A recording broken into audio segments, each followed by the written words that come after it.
Many Muslims consider that it's only an alim. Muslimun hedduun Qur'aan kan hiikuu fi dubbisuu danda'u aalim qof jedhanii yaadu. Inni kun ilaalchi sirriidha. Is this a correct understanding? Allah says in the Quran in Surah Qamar.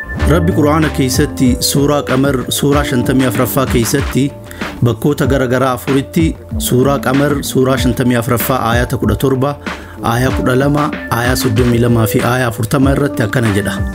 ولقد يسرنا القرآن للذكر فهل من مدكر رغمان قرآن كان برنوتا يسالا فيفني جرا مينمني سبرتي تدلق بكا كانت قرآن نسنيفو بچو داف لا فيفمي جرا جدين التهمارة نمون نقرين قرآن عالموتا قفته بتجدني يادو أكستاتو دبي كان ولدت بواجه چودا كنافو أتوان نمون نجدن سنفدتمو والرب سبحانه وتعالى جد فدت رب قرآن كيستي سورة الحجري سورة كل شنفة آيات تكورت يكنا جدا ألف لام را آياتون آية كتاباتي إسين آيات قرآن حق إبسوتي كنا جتشون وانهن دا إبسجتشودا نماف قرآن هو بچون سلبادا هاتو ملك رابراتين رب قرآن كيستي سورة نحل سورة كل جافة آيات فرتمي سديرتي أكسم سورة الأنبياء سورة دمي تكوفة آيات تربيرتي يكنا جدا فاسألوا أهل الذكر إن كنتم لا تعلمون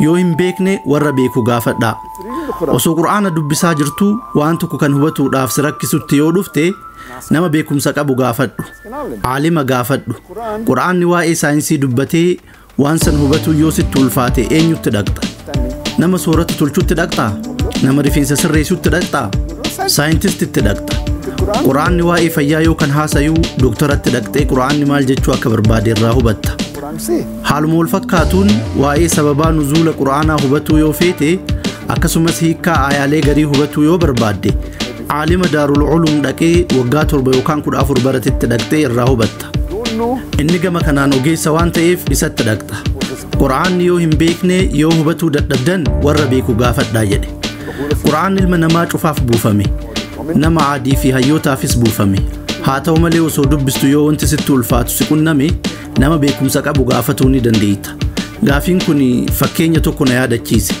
تمورا برا كودا ساقل ترباتا موتا في جلقابا برا كودا ساقل سديتا موتا كيسا أمتا عربا كان قرآنك أجيل فما يساني قداني هردفان تطوري حاقا دندانين وان برا تنسرت بيكو وان بيكا نتسني دلقو قرآن في حديث كيسا آياتو تواي امبريولوجي وكان مجري دبتو هند بكتكت ولتكبن وان ولتكبن كان بروفيسور كيت مور نما جدمت ملسن يروسا نتي تمرة ترباتا موتا في جلقبة سديت تموتا كيستي بروفيسور كيت مور قام امبريولوجي تنهيو جوادا يونيفرسيتي تورونتو كان كندا كيست ترجمو كيستي مومي وكان ديبارتمنتي اناتومي كيست وغنادا آياتو قرآن كان أفان إنجليفاتي كميت أغرسيساني لما سنرت يار نساء مالك تيغافة النس وانت قرآن نواي امبريولوجي دبتي شوفتي وان ساينسي نيروسا نتقرتي برقهين ولتقالاتا او إسا أمريكانيس هاتو ملي آياتالي قرآن مراسا كان سري دايو كان سري متجدي مرتيسو اندن دينية تجرى أنوا اي كنين همبيكو جتشودان وفرا ديبس آياتو تسنين كيستي اني توكو إسا سورة علق سورة سقلتمي جافة آيات تقو في لما الرد كان جرورة اقرأ باسم ربك الذي خلق خلق الإنسان من علق read مكا ربي كيواهن دا أومي تنكرأي كان نما ديگر را أومين جيش علق أجدو هي كان ساتوكو كان وحيد تمتنو جيشورة كان برامو كان أولان أولا فكاتو جيشورة بروفيسور كيت مور صدر كام مجري كان غرجل كبا جرو أولان أولا فكاتو إسا امبيكو جده gara laboratorii isaa deebi'ee maayikirooskooppii humna jabaa qabuun sadarkaa miciree kan gara jalqabaa qorate isa sanis suuraa ulaan ulaa waliin wal bira qabee ilaale walitti fakkeenya isaaniitiin hedduu ajaa'ibame ayatoota quraanaa fi hadiisaa hedduu eega dubbiseen booda gaafileen 50 ol ta'an piroofeesar kanaaf dhiyaatee ture gaafiiwwan kunniin waggaa 30 dura osoo naaf dhiyaatanii walakkaa ol deebisuu hin danda'u jedhe sababni isaa imbriyooloojii damee saayinsii dhiyeenya kanatti beekamee jiruudha نمني كن قرآن كلمة ربي تو إسار رتي في نبي محمد صلى الله عليه وسلم إرجما ربي كنا تو رتي مرمية كإنك ابن دبته بروفيسور كن قرآن نوغرا غرات هاسيسي كتاب The Developing Human جدول رئيس أنو يرو برتا ميديكالا وجاجل كبا ترتي كتابة كانت تفيد ميرا نمني كن كتابة كنا متنسى سدين بالرئيس bara sanittis kitaaba irra gaarii kan nama dhuunfaa tokkoon barreeffame jedhamee badhaafameera. Fakkeenya dabalataa tokko siif haa kennu. Meeshaa tokko yoo bittu meeshaa isaa waliin maanuwaaliitu dhufa. Maashinicha akkaan walxaxaa taanaan maanuwaalii irra jabaattu isa barbaachisa. Maashina walxaxaa akka kompiitaraa wayita bittu maashina akkaan ulfaatu taanaan maanuwaala akkaan jabaattu isa barbaachisa. Ilma namaa maashina jedhee akka waamu yoo na hayyamte ilmi namaa maashina akkaan walxaxaa addunyaa cufa keessa jirudha. Maashinni kun maanuwaala isa hin barbaachisu jettee yaadda? Akka nama nutti Qur'aanni kabajamaan maanuwaala xumuraa fi goolabbii ilma namaati. Wanti ilma namaa dalaguu qabuu fi dalaguu hin qabne Qur'aana keessatti barreeffamee jira. Ammas fakkeenya tokko ni yaadadhe. Hyderabad keessatti baalabbaata yookaan nawaab tokkotu ture. Dureessa akkaan jabaadha. Yeroo jalqabaa awutomobiliin Indiyaa seenu namoonni akkamitti oofuu akka qaban hin beekan. Kanaafuu warshaan makiinaa gurguru shufeeras waliin siif kenna. Namni Hyderabad kunis makiinaa haarawaa bite. Warshaanis makiinaa fi shufeeras waliin kenneef. Gaaf tokko ganama dureessii fi hoogganaan Hyderabad kun shufeericha waamee haadha warraatti gabaa geessuu barbaada makiinaa dafii qopheessi jedheen. Shufeerichis yaa Nawaab makiinicha haala gaarii irra hin jiru deemuu hin danda'u jedheen. Nawaabichi dallanee haadha warraatti gabaa geessuu waan barbaaduuf makiinichi ammuma qophaa'uu qaba jedheen. Shufeerichis deebisee makiinicha dalagsiisuudhaaf damma kiiloo 10, aanan litira 20, dhadhaa qulqulluu kiiloo 30 fi ruuza kiiloo 50 barbaada jedheen. Nawaabichis damma kiiloo 10, aanan litira 20, dhadhaa kiiloo 30 fi ruuza kiiloo 50 kenneef. Shufeerichi waan kennameef fudhatee haadha warraa ofiitii kenne. Daqiiqaa muraasa booda makiinicha ammoo qopheessee fide. Wanti an gaafachuu barbaadu har'aan tana shufeerri kee daa'ima kiiloo 10, aanan litira 20, dhadhaa kiiloo 30 fi ruuza kiiloo 50 fiddee makiinicha akka deemu godha osoo siin jedhee maal goota? Yeroo san dalagaa irraa ariita. Har'aan tana osoo akkaataa makiinaa itti suphan beekullee baannee makiinaan daa'ima aanan ruuzaa fi dhadhaan akka hin dalagne ni beekna.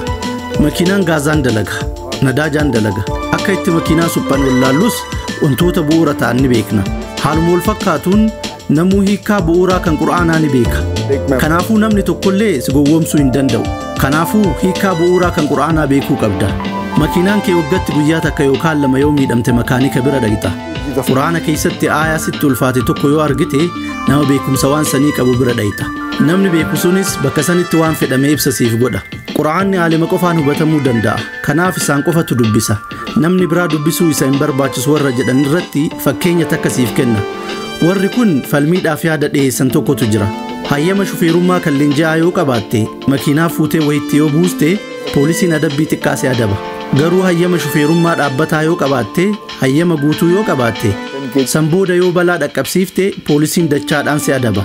Kanaafuu Qur'aana dubbisuu fi sirritti beekuun hin barbaachisu. Yoo haraama dalayde Rabbi waan xiqqoo qofa si adaba. Qur'aana yoo sirritti beekte, Qur'aana yoo sirritti hubatte, san booda yoo badii dalayde Rabbi dachaan si adaba jedhan. Anis falmiif jecha isiniin walii gala jedhaan. Namni tokko hayyama yeroo kan leenji'aa yoo qabaate, san booda yoo balaa dhaqqabsiise adabbii cinaa qofa adabama. Tarii $1,000 qofa adabamuu danda'a. Haa ta'u malee namni sun yoo hayyama dhaabbataa qabaate, san booda yoo balaa dhaqqabsiise dachaadhaan $2,000 adabamuu danda'a. Haa ta'u malee namni hayyama leenji'aa qabu carraan balaa hedduu dhaqqabsiisuudhaa guddaadha. Tarii waggaatti balaa 50 dhaqqabsiisuu danda'a. Namni hayyama guutuu qabu ammoo carraan balaa hedduu dhaqqabsiisuu isaa xiqqaadha. Tarii waggaatti balaa tokko qofa raawwatuu danda'a. Namni hayyama guutuu qabu waggaatti adabbii $2,000 qofa kafala. Namni hayyama leenji'aa qabu ammoo waggaatti badii 50 waan raawwateef $50,000 adabama. Kanaafuu wanti barbaachisu hayyama guutuu qabachuudha. Haaluma wal fakkaatuun Qur'aana hubannuudhaan wajji dubbisuu qabda. Dhaamsa Rabbi si ergatti yoo dalayde carraan ati badii dalaguu fi haraama keessa seenuudhaa xiqqaadha. Qur'aanni kan aalimaa qofa jedhanii dhiisurra ilmi namaa hundi Qur'aana hubannuudhaan wajji dubbisuu qaban.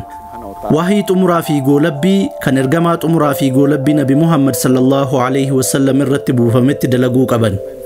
Alims, it's preferable that all the human beings they read the Quran with understanding and implement on the message of Allah subhanahu wa ta'ala, last and final revelation which was revealed to the last and final messenger prophet